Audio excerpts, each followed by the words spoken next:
It's the World This Week, 7 days, 4 Paris-based correspondents, 1 hour. We're in the company of Christopher Dickey, foreign editor at the Daily Beast. It's always a pleasure. Long time no see. Also in our company, Christian Wernicke, Paris correspondent for German newspaper Süddeutsche Zeitung. Hello, nice to be here. Welcome back. Welcome back as well to Cynthia Cardoso of the Brazilian service of sister station Radio France International. Hello. And France 24's very own Robert Parsons. Nice to see you, sir. The World This Week on Facebook and Twitter. Hashtag World This Week.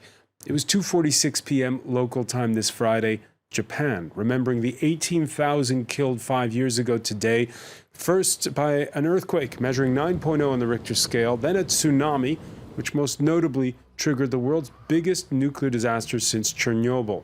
Many of the 176,000 that are still displaced are those reluctant to return to the area around Fukushima. The plant's still not been decommissioned, and the big challenge now to store contaminated water and keep it from spilling into the ocean. Despite the disaster, authorities insist they have no other option but to stick with nuclear energy.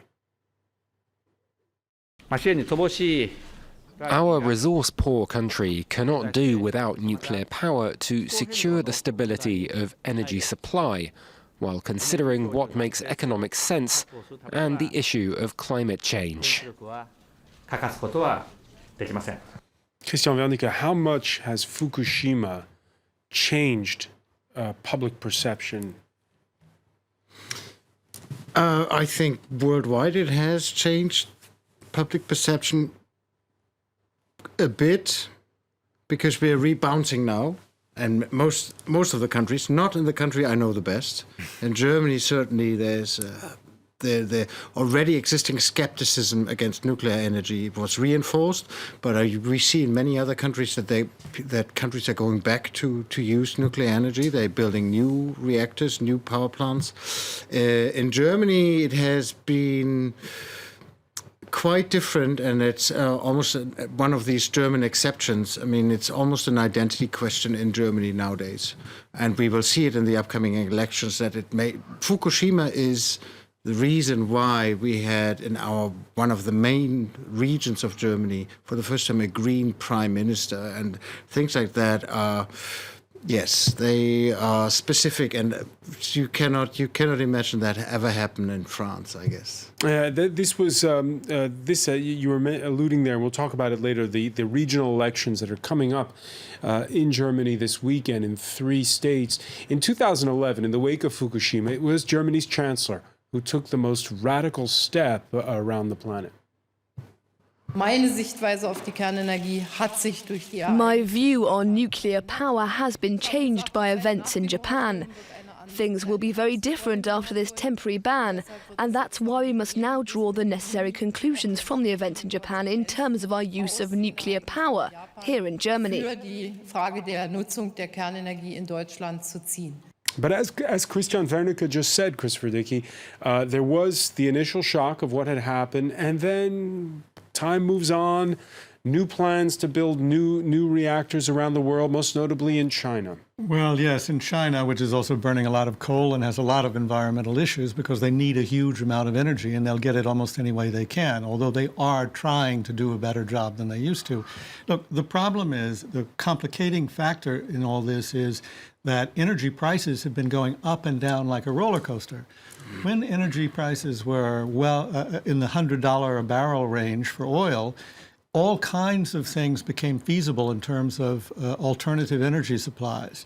But once those started to drop back down, the situation changed radically. I don't know exactly what the break-even point is for nuclear energy, but I think it's around $50, $60 equivalent of a barrel of oil. And it becomes very attractive once again. Well, sorry to jump in. You see that with the British plans for a nuclear power plant with EDF at the moment. The big doubts about whether it's economically viable. And one of the reasons for that, I'm sure, is what you've just been talking about. It just does not, given the price of oil at the moment, it just doesn't make any sort of economic sense. As long as oil is in the $20, $30 range, it's going to be tough on nuclear power and every other source of power. But that's an important point, Rob. When we discussed Hinkley Point in southwestern England, where the French are of two minds, the chief financial officer last Sunday resigning over what could be a 16 billion euro bill for the French power company when it comes to building this. The arguments, this was the interesting thing, the arguments were all about economics, whether or not it was feasible economically. They weren't about safety. Today we're talking about Fukushima, and nobody's talking about safety. Well, actually they are. It's very interesting. A former Japanese prime minister is talking about safety, and he referred specifically, not to Hinkley Point, he referred to 2 other power stations, nuclear power stations, that are planned to be built in UK, one by Toshiba, the other by Hitachi. And he was saying, don't do it. Even though it's clearly the interests of Japan, it's just not a safe means of making energy. Yeah, and Abe, we just had a clip with Abe talking about we have to rely on nuclear energy, but according to a report in the Daily Beast today, they had 50 reactors online before Fukushima. Since then, they've had 2 come back online. They're not relying on nuclear energy at the moment in Japan. Yeah. They want that as a fallback position. But they don't want to use it all the time. They don't want to rely on it the way, say, France relies on nuclear energy. I think France gets something like 80% of its electricity from nuclear energy. A little bit less than 80%. And Cynthia Cardoso, this was a point that was made at that big climate change summit. If we're going to drop the carbon emissions of the planet, we're going to need nuclear power, was the argument made. Exactly, and this argument even crossed the Atlantic, arrived in Brazil, because in Brazil they start discussing as well the power of nuclear plants. But in all this confusion regarding Fukushima, I think what's most important to point out is the situation of the populations and the mistrust that this tragedy caused, because now the population, they mistrust the government, they don't trust as well the companies, and so of course they cannot rely now only on nuclear plants, but also I think the most tragic of this is that the populations, they cannot trust the government anymore. We see these farmers and all those people who had to flee from the contaminated areas, and they cannot even come back. So I think that the tragedy, besides of course the loss of human lives, is this: how can the population can trust in a speech of the government in the future regarding energy, saying that it's safe, that they should rely on new nuclear plants? Christian Wernicke, on that point, your newspaper was at the heart of a cross-border row last week. Süddeutsche Zeitung stating that a 2014 incident at France's oldest nuclear power plant, Fessenheim, near the German border, was downplayed by authorities, the environment minister calling on the French to close Fessenheim. We had one guest this week who said the Germans are being irrational and emotional when it comes to nuclear power. Absolutely. I think that is a feeling shared by many Germans about the French as well. It's a deep divide along the Rhine. It happens to be the case that Fessenheim, the oldest nuclear power plant in France, is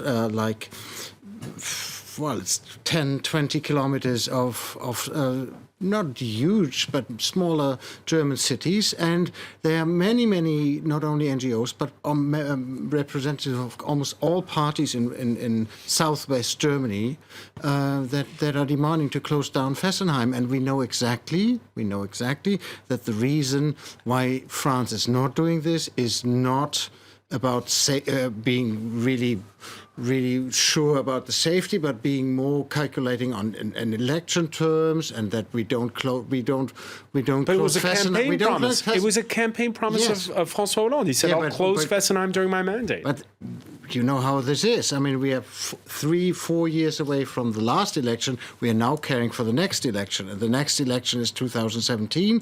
And so the promise from Hollande that he will close down Fessenheim in 2016 is already broken, announced by the mother of his 4 kids, Energy Minister Royal. She said it already in public. So that's certainly a point of divide between the two countries, and it's certainly what you said, a big point that at least German population doesn't trust French energy conglomerates and not the French government, that's for sure. All right, the French crow about the fact that their electricity bills are cheaper than all their neighbors. But when it comes to those demands to have those aging nuclear power plants closed down, it's not just Fessenheim. There are calls to close plants near the borders with Luxembourg, Switzerland. A lawsuit filed this week by Geneva authorities to shut Le Bugey, 70 kilometers from the border, Cynthia Cardoso. And it's a big problem for the French. 58 nuclear reactors across this country, and they're getting old. Yeah, they are getting old, and also you have to think where come the money to invest in new power plants will come from in this moment of economic austerity. So this is two problems. Also, it's getting old, and maybe don't have enough money to invest in new power plants. And how can the population will survive with depending on 80% of nuclear energy here in France without it? At least I think for the moment you don't have another alternative that would be viable to replace the nuclear power plants for now. Christopher Dickey, who's being irrational and emotional, the French or the Germans? Well, to some extent, everybody is irrational and emotional on this. Everybody wants to do something about energy supplies, but nobody really wants to change his or her lifestyle. Nobody wants to give up the electricity. Nobody wants to do without the power. They all think somebody else will come up with a solution. The French solution was nuclear power. Maybe it wasn't the best solution, but in fact, energy here is cheaper than elsewhere. In fact, they don't depend on foreign supplies of energy. In fact, often they're in a position of exporting electricity to, well, Germany. So if I were a French government official, I would look at that and say, looks good to me. The problem is these are aging plants, and it's only going to take one real breakdown, maybe not a Fukushima, maybe a Chernobyl, and then you have then all bets are off. And the price of reinvesting is going to drive the cost of electricity up for everybody as well. So the economic benefits may be short-lived. Yeah, it's a risky policy, but I don't, as Cynthia said, I don't see there really is much of an alternative for France at the moment. What are they going to do? Windmills everywhere? I don't think so.